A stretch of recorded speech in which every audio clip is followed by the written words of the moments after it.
the researchers had at their disposal the birth records of all the Swedish population born between 1974 and 1993, 20 years. All the birth records of all Swedish people born within 20 years.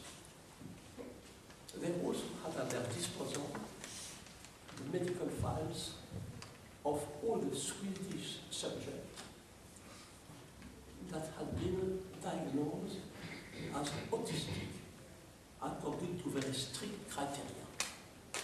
For each of them, 5 controls. All the data in the computer. With this method, with these huge numbers, they could detect significant risk factors in the period of birth.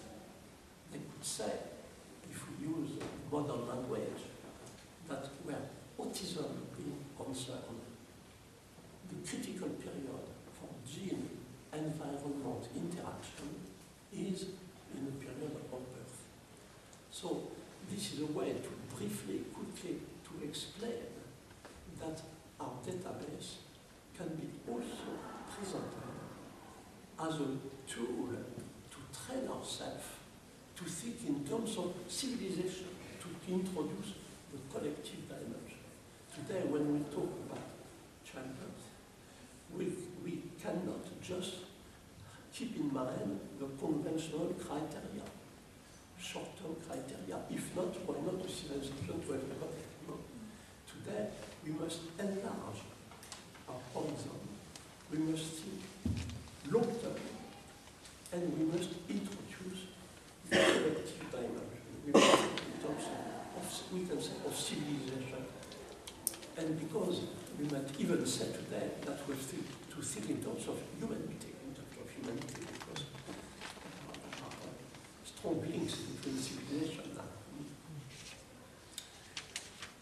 But we might say that recently our database has been given a new function in an unexpected way. You know that today we are in the age of epigenetics. You have to explain what it means. You have to know a little bit about epigenetics because this scientific discipline is developing at a high speed, and the term will become more and more familiar every day. So you have to know what it's about. You all know that at conception we are allocated a genetic material. You know that. We have a genome at conception. But what we are learning at the present time, it is after that, and particularly during the primal period, during critical period of fetal life and the period of birth. After that, some genes will be allocated a sort of label, what is called, technically speaking, an epigenetic marker. The structure of the DNA will not be modified, not the gene will not be modified, but the gene is given a label, which is express yourself or don't express yourself. This is the phenomenon of gene expression. So some genes are still there, but they will become silent. That's the phenomenon called gene expression. And this is to a great extent related to early experiences. So that we start with the genome, but after some life in certain environments, under the effect of some environmental factors, we create an epigenome. Some genes are silent, some genes are active. That's the basis of what epigeneticists learn today. So it means that suddenly, when we are raising questions about the origin of personality traits or diseases, we have to raise new questions. In the past, when people were studying the origin of a disease, for example, of a personality trait, they were always raising the same questions. Geneticists were trying to identify the genes involved in that result. Others were trying to evaluate the part of genetic factor and the part of environmental factors. Some people had a tendency to amplify the part of genetic factors. Others have a tendency to amplify the part of the environmental factors. But today, it's becoming different. Today, there is a new important question, important from a practical perspective. It's a question in terms of timing. The point is not to know the name of the genes, finally, what can we do? Or even if it's 70% genetic or 65% genetic. What's important to know is about the critical period for gene and environment interaction. When it happened. And for that, suddenly, our database has been given a new function, which has the power for many pathological conditions, personality traits, to offer some clues about the critical period for gene and environment interaction. Something you learn from our database, it is that when you look at the origin of a disease, for example, often what is important? It's not the nature of the environmental factor which has increased the risk. It's the timing when the subject was exposed to these environmental factors. For example, difficult to know, to demonstrate effect on health of synthetic molecules, polychlorinated molecule, PCBs and so on, difficult. But what we can say, that there are obvious significant effects if the subject, if you look, for example, at the male genital tract, and if you learn that the critical period is very early during fetal life, you have an idea of the period, the timing, when it happened. And that's one of the new functions of our database. I think for that it's an unexpected function that we could not anticipate 10 years ago. We must say that epigenetics can now help us to interpret the result of many studies included in our database, or explain why it's the result given by epigenetics are plausible. That was critical period of gene environment interaction. So that's what we are learning today. But with epigenetics, there is something else that we are learning today. We are learning that to a certain extent, the epigenome, that you say the epigenetic markers, the labels allocated to genes, can be transmitted to the following generation. That's something absolutely new and very important in the history of science. Suddenly, we are learning how acquired traits can be transmitted to the following generation. For that suddenly, in other words, we are learning that what happened in the primal period, during fetal life, in the period of birth, can have an effect on the following generations. suddenly we had to enlarge the limits of our database. And we have to introduce studies about transgenerational effect of what happens in the people for life. That's something new in the history of science, just to understand how acquired traits can be transmitted to the following generation. A way to explain what had been already observed that was difficult to interpret in the age of genetics. We spoke about that yesterday, you can repeat it.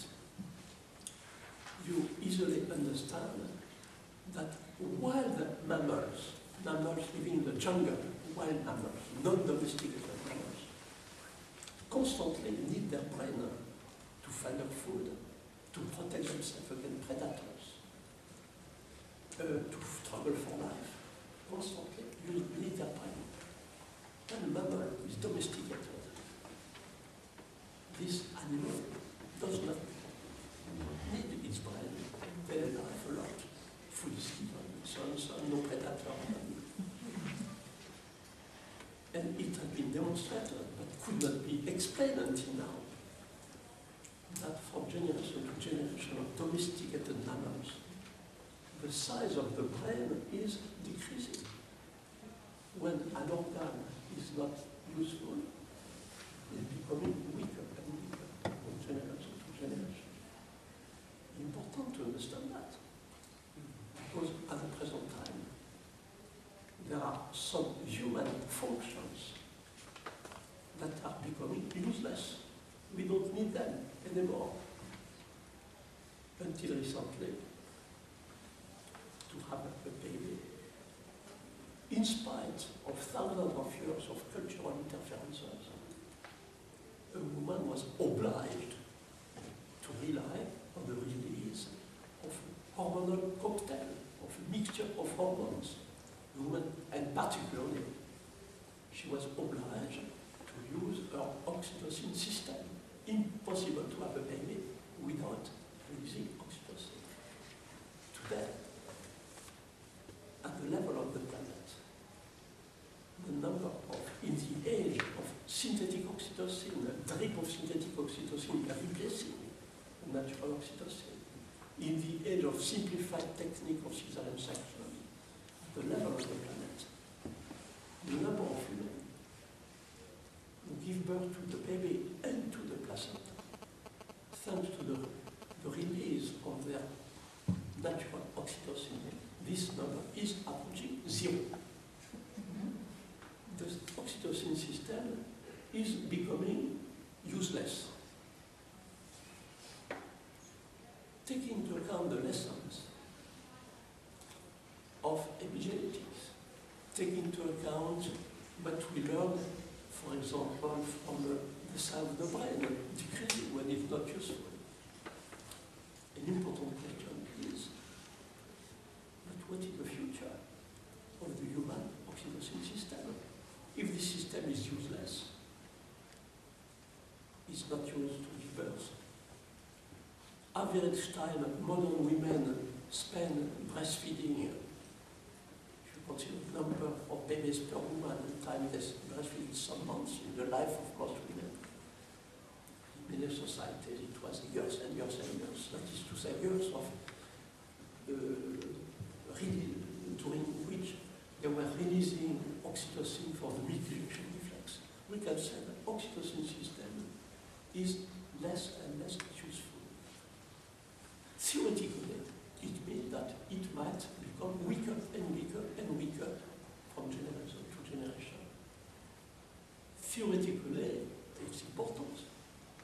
Oxytocin system means sociability, capacity to love, reproductive life, all facets of love. So it's serious. Theoretically, it means that we should expect that childbirth might become more and more difficult.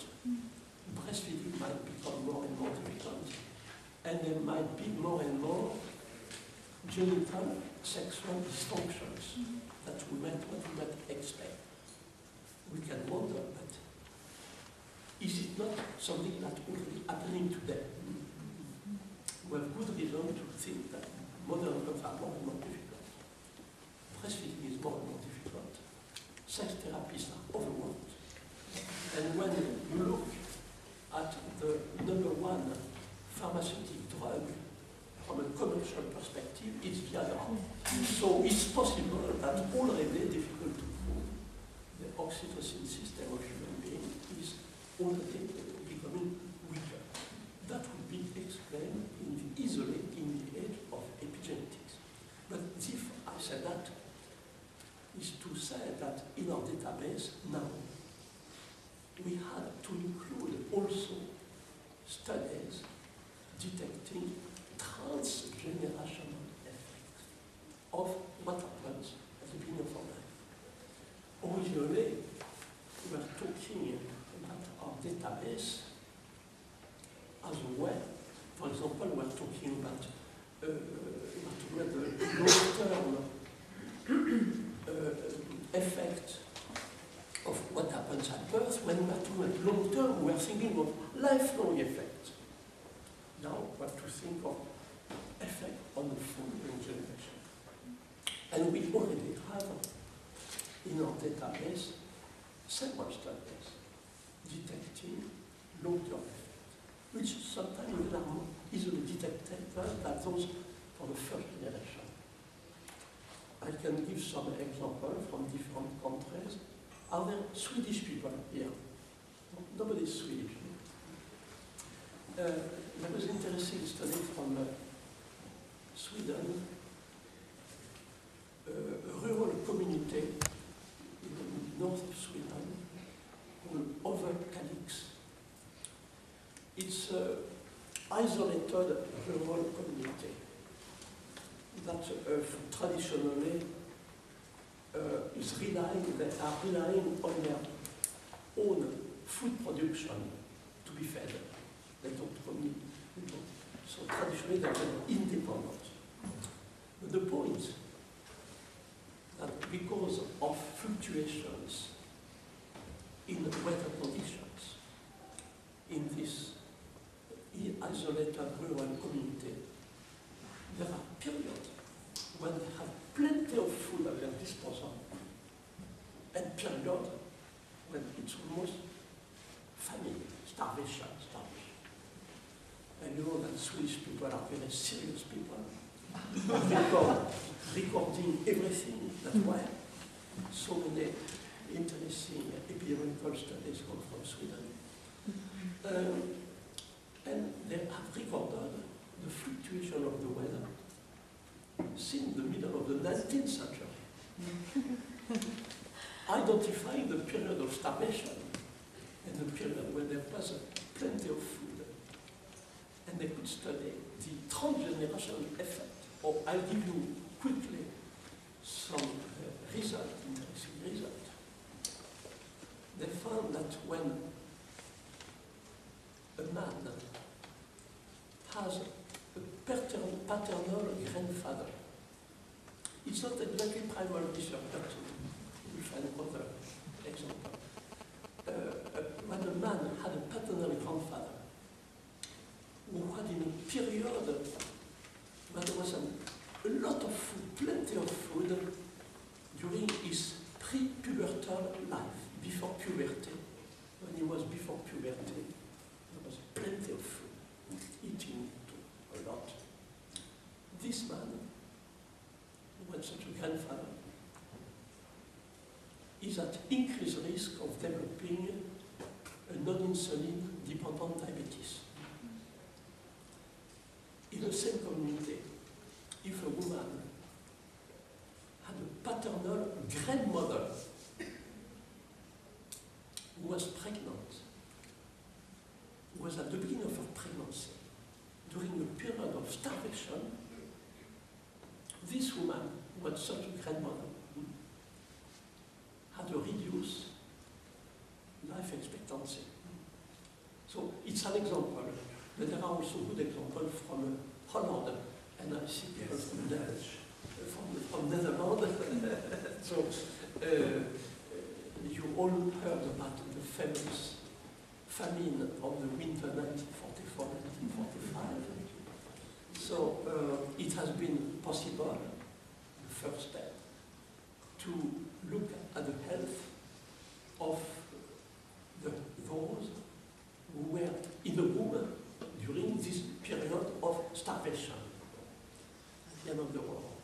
So there were first conclusions: increased risk of obesity in the room at a certain period, increased risk of schizophrenia. That was the first generation of studies. But today, we are studying the following generation. And it appears, for example, that when a woman, a Dutch woman, had a grandmother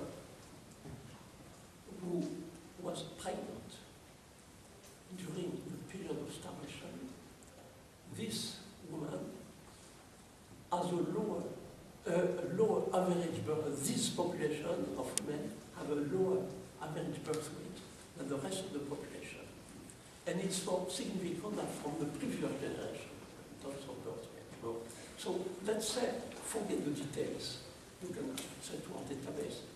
But just to say that if you type the keyword transgenerational effect, you will already find some epidemiological studies. Interesting because it can be interpreted thanks to the recent development of epigenetics. We are in the age of epigenetics. And that's something completely new when we talk about primary research. That we understand the importance of the concept of timing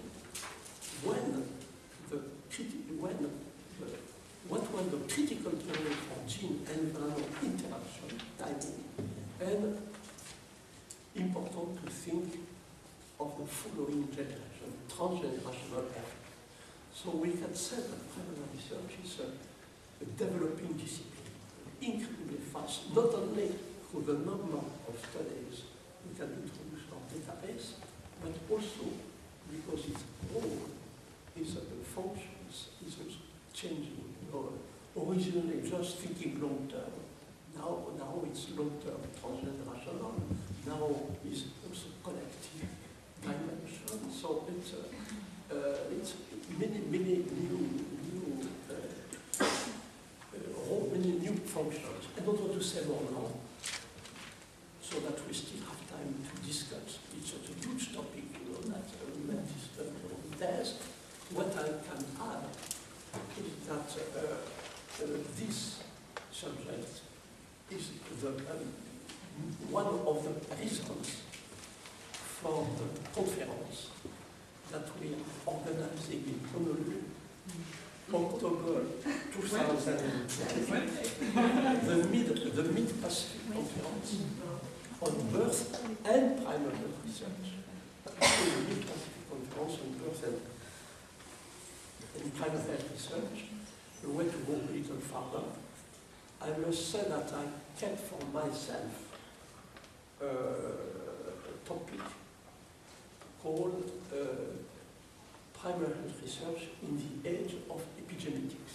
So you understand why I've chosen for myself this topic. In the plenary session, the role of the plenary session is mostly to offer a sort of overview of technical and scientific answers that will influence the history of childbirth. And so this overview will help people to phrase appropriate questions. When we are in a new situation, we must start by phrasing appropriate questions. Among the keynote speakers in plenary session, there will be Professor Michel from Berlin, the father of the new simplified technique of cesarean section. That technical answers. We cannot talk about the history of childbirth today without realizing how easy cesarean section is now at the present time. Scientific answers, Professor Kirsten Bobel from Stockholm, expert in behavioral effect of oxytocin, but also Elizabeth Big from Stanford University, expert in the establishment of the gut flora immediately after birth, according to the first microbes met by the newborn baby. And you understand the importance of this issue when you consider that a great part of humanity now is not born through the bacteriologically rich zone, which is the perineum. When baby is born by the perineum, immediately in contact with many microbes. That's normal, it's physiological.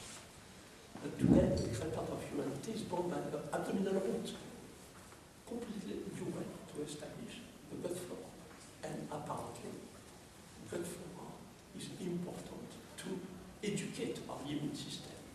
The saprophyte microbes are important. We can say the same on the topic introduced by Georgios Stamatas, who is an expert in how the skin microbiome is established immediately after birth.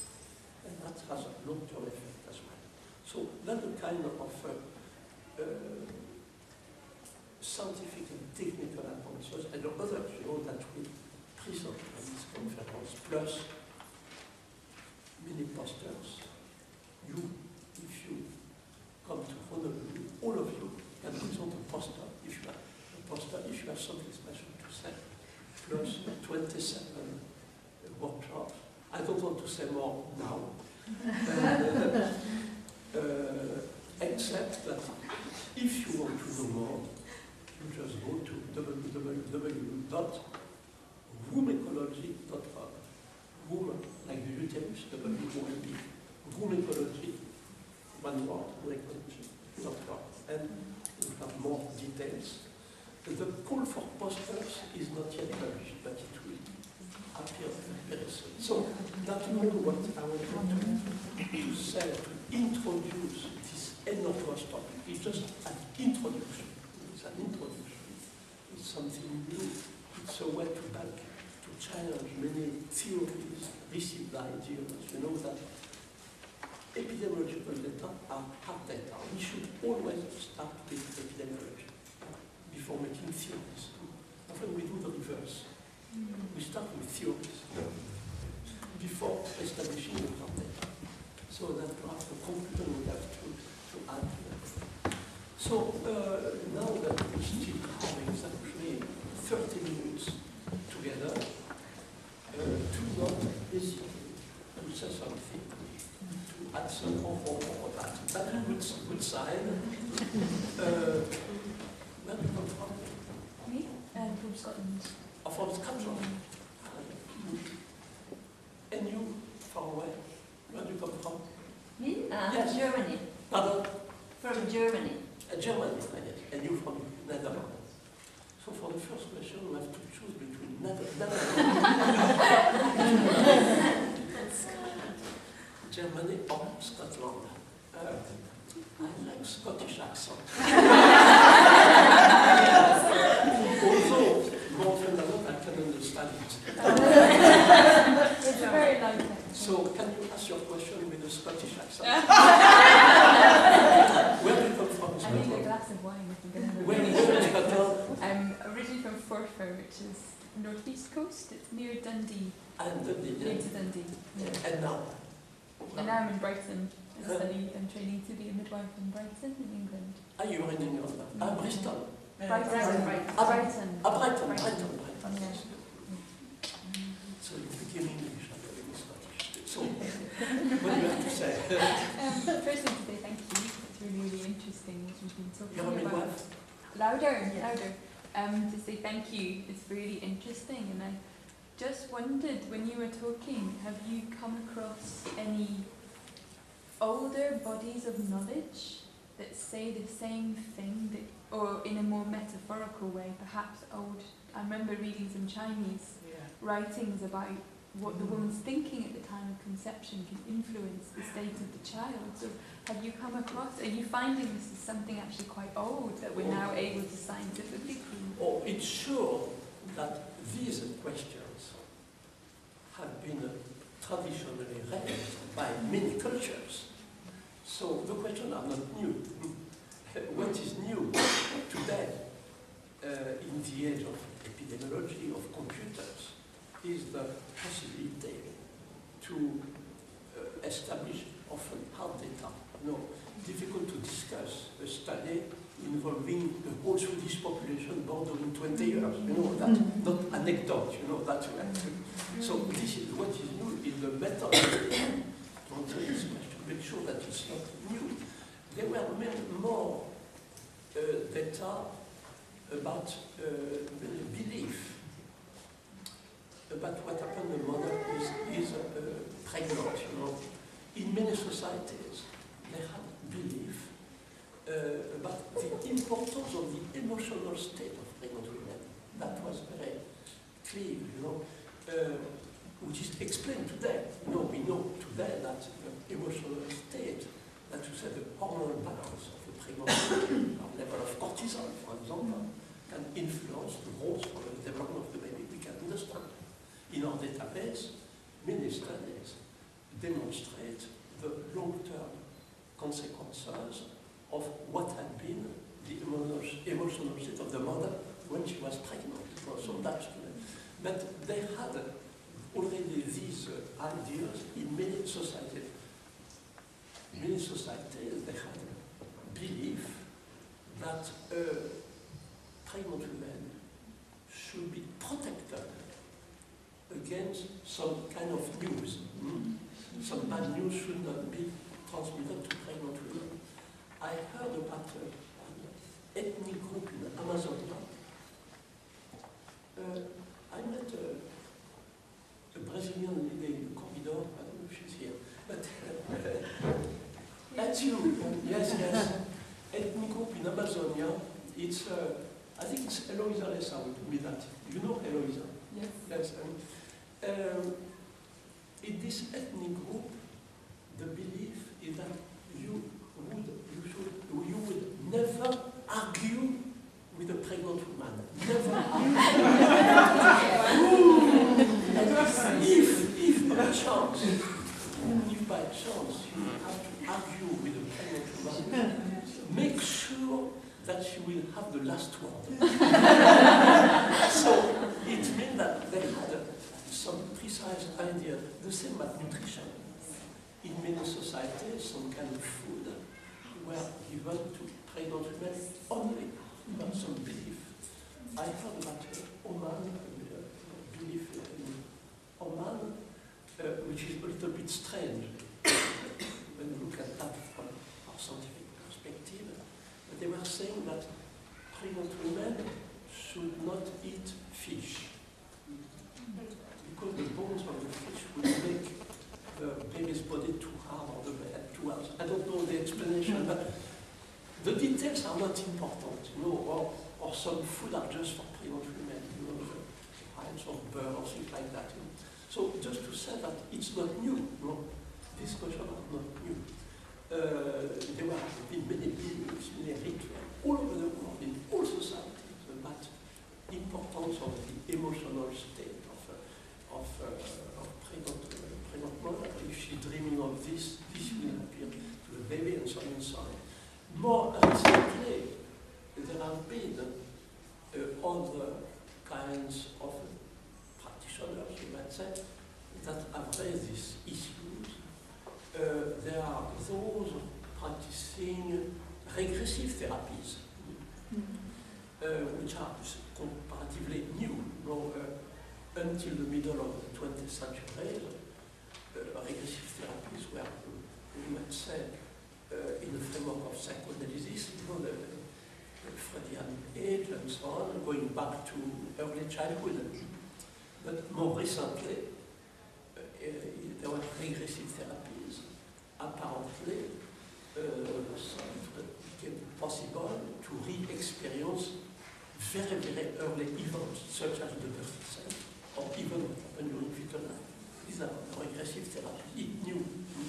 So, new, we have to explain what it means. I think the first well-known book about such regressive therapies was a book by Arthur Janoff, Primal Scream, 1972. No, just to say that it's quite new. Then there were other aggressive therapies, rebirthing,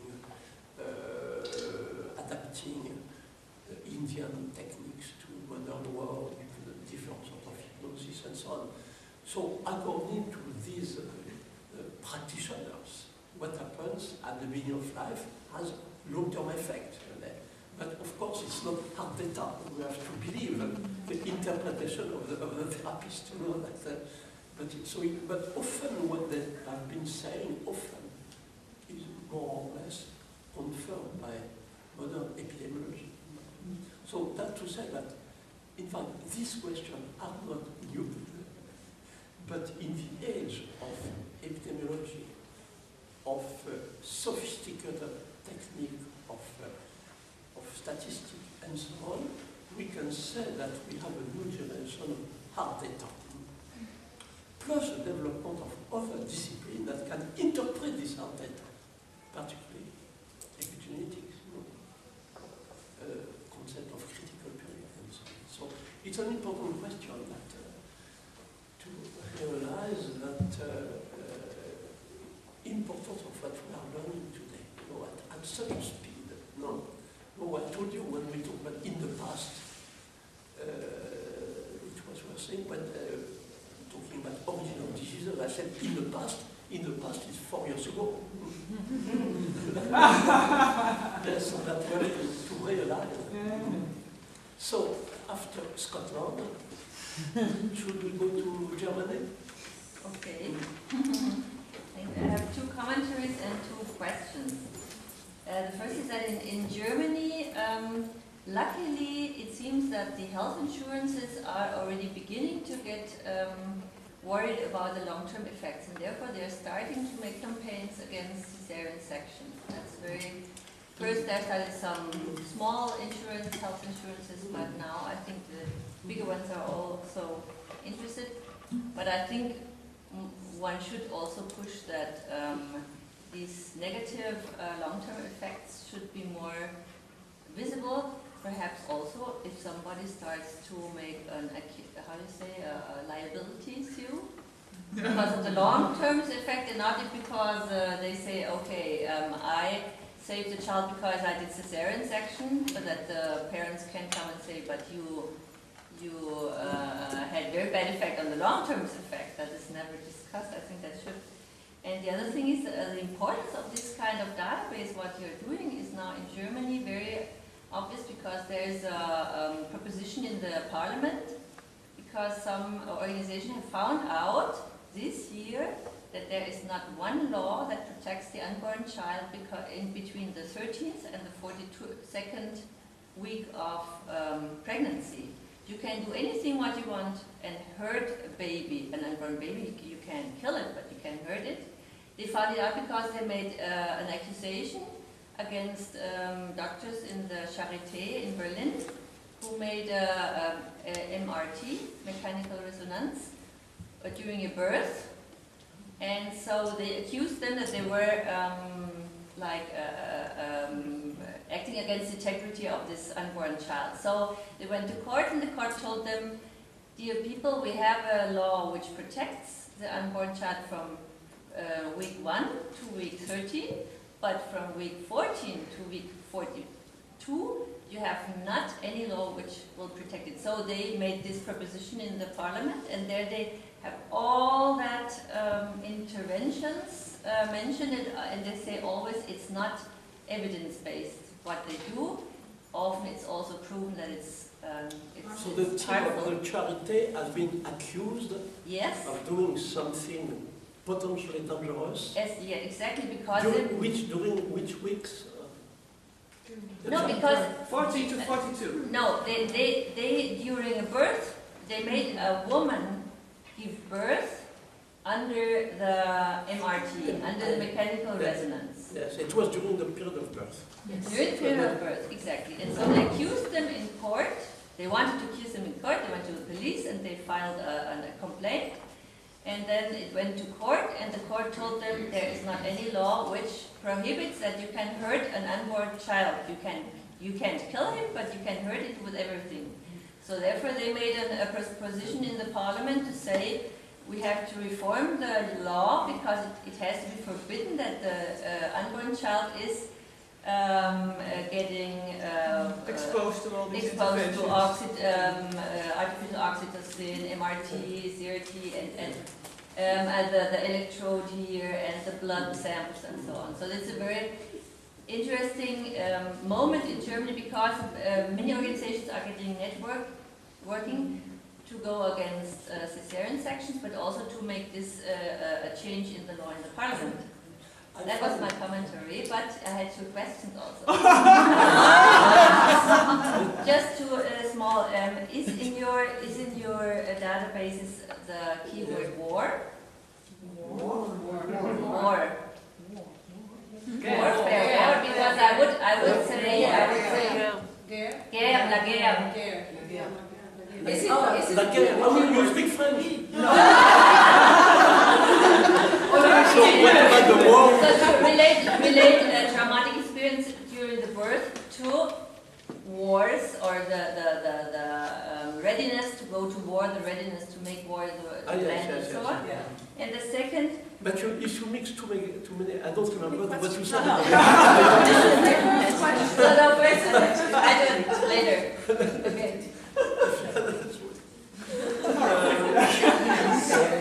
Something I find interesting what you say.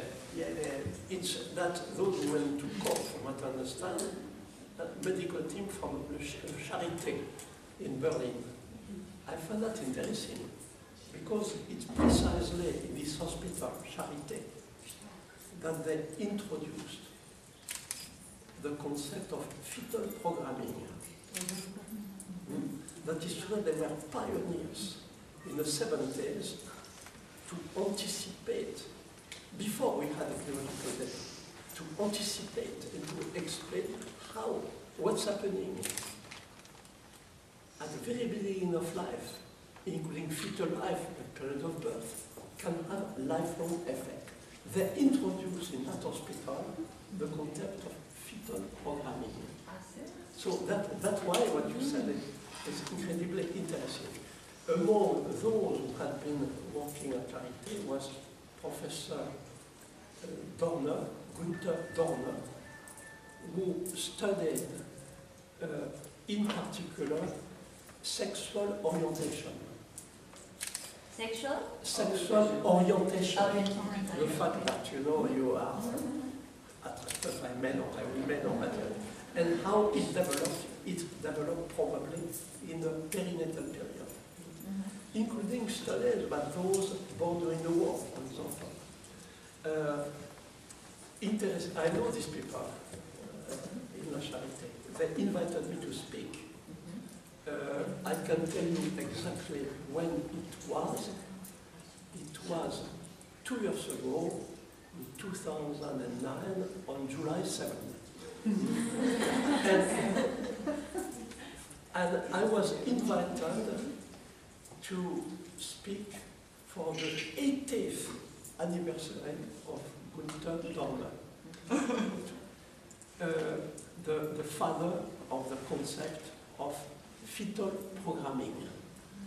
And they invited me to talk about the concept of primary research that we developed roughly at the same time with different perspectives, but finally, roughly the same topic. New topic, question about long-term consequences of what happens at the beginning of life. So that's why when we talk about the Charité going to court for that, I'm a little bit surprised. The point probably the team has been renewed.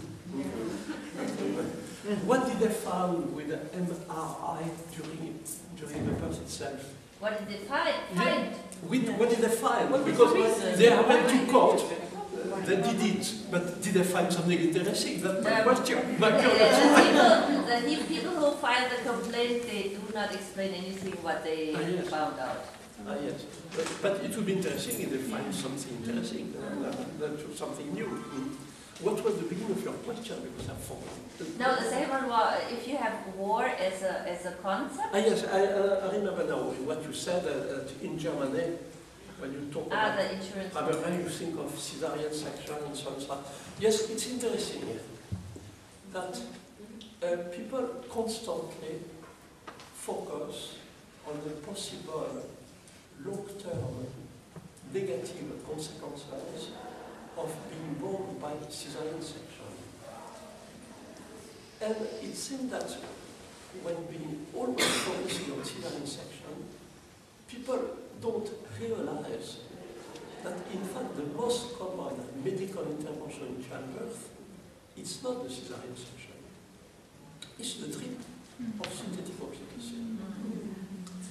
That most women have a drip of synthetic oxytocin when they give birth. Most of those who give birth vaginally, most of those who have cesarean section during labor had a drip before they decide to operation. High rate of labor induction.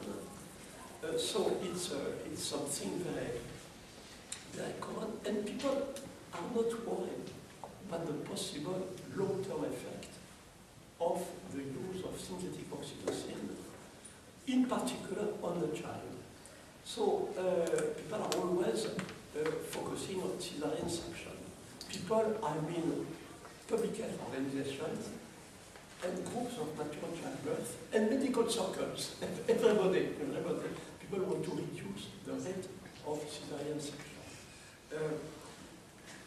In reality, if you go to our database, you'll find that very often what epidemiologists can say that the period of birth was critical, but they cannot say which factor was really critical. They can say when it was. Very difficult in childbirth to say what was important. Many medical interventions are associated. There is a drip of synthetic oxytocin, often there is epidural, finally perhaps a C-section, perhaps a forceps at the end, or it has been induced, you know, it's a mixture. But to say that we have to try not to be obsessed by cesarean section, I'll mention a recent study that I mentioned yesterday, which is scientifically speaking very valuable, with huge numbers, published in British Journal of Obstetrics and Gynecology, which is very selective. It's a Chinese study involving the population of Southeast China. It was published last November, very recent study. It's a population where the rate of cesarean section is 56%, which is normal in China, 56% cesarean section. And the objective of this study was to evaluate the risk of psychopathological problems among children aged 4 to 6 according to how they were born. And they studied 3 ways to be born. One group was born by the vaginal route without forceps or vaginal. One group was born by the vaginal route with forceps, tools. And the third group was born by pre-labor elective cesarean section on maternal request. The main result is that the group with the lowest risk of psychopathological problem in childhood was the group born by pre-labor elective cesarean section. That was the lowest risk of psychopathological problem. Personally, I was not surprised by this result. And before this study was published, I had already designed a study that is now in progress at the University Hospital in Malaga in Spain. My interpretation of this study is, it's my interpretation, impossible to interpret from the data, the published data. because the same for all medical articles, you cannot find anything in this paper, anything about the use of synthetic oxytocin. It's considered a minor detail that is not worth introducing in the statistics. You cannot find anything. But because I've been in China several times, last time was last April, I assume that in reality, the only babies who have not been exposed to synthetic flow of synthetic oxytocin before being born are those who are born by elective pre-labor cesarean section. They are only ones who have not been exposed to synthetic oxytocin. Most of those born by vaginal route probably had synthetic oxytocin. It was routine. So, and that the reason for the study we are doing now, to try to evaluate some possible negative side effects, the most common medical intervention in childbirth, which is the use of synthetic oxytocin. But people always contrast two ways to be born: vaginal route or cesarean section. But perhaps we should now go towards other classification. And that's inspired by our database. We should contrast perhaps first birth or deliveries and birth with hormone of love and birth without love hormones. Two kind of birth, a different way, you know. Many other ways to classify what I want to say, no? And not just vaginal route or abdominal route. But question: when a woman gets the artificial hormones, does that mean also if she will have the baby vaginally, there will not be the natural? Yes. Suppose a woman gives birth with a drip of synthetic oxytocin.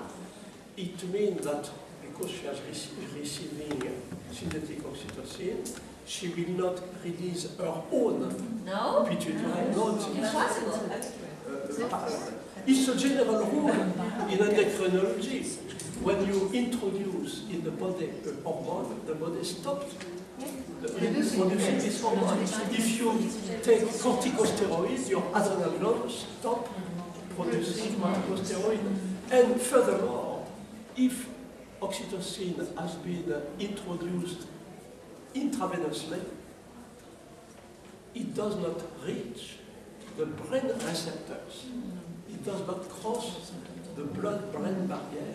It only has mechanical peripheral effect on the uterus, on the breast, but not behavioral effect.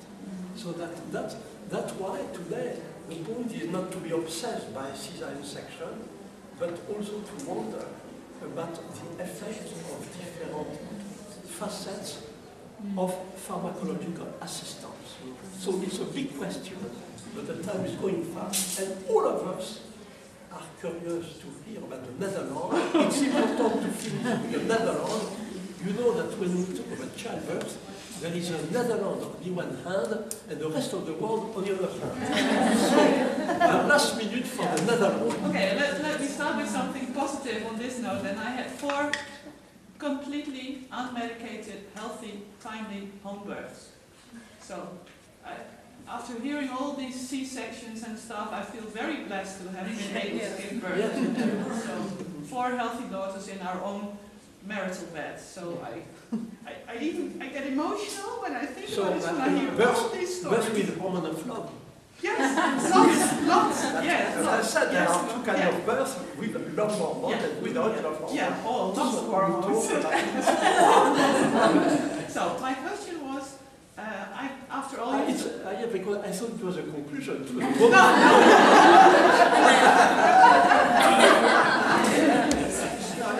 So now I must use your question to conclude. Yeah. Okay. Yeah. I need my neocortex now. I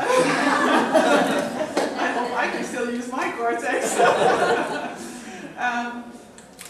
I can understand that about this critical perinatal period, but this morning we heard someone tell, if you wake up grumpy and you're in a bad mood and you start smiling, sort of a fake smile, just to motivate yourself to be happier, then your physiology changes. So I was wondering, even if we had a bad start as a child maybe, if we are surrounded by people who invite and encourage us to use our positive mirror neurons, can we not compensate or cure or improve our long-term health? Because the brain is plastic, not plastic in the sense of what you make in the fabric, but I mean plastic in the sense that it's flexible, that it can always grow all throughout life. And is it not so that we can also help ourselves by being loving and caring to one each other to improve our physiology and our immunological state? I'm sorry, this is probably too big for the time we have left, but it somehow makes you feel... Yes, we understand your question. How to compensate the damages? Yes. Yeah. So, because if it's only this critical at period, it doesn't make a difference. 29 and 30 seconds, Yeah. how to compensate the damages? We would say that this is an important question today, of course. But until now, we were raising the first question, which is how to avoid, if possible, such damage. Yeah. So next time we meet, we introduce this secondary question.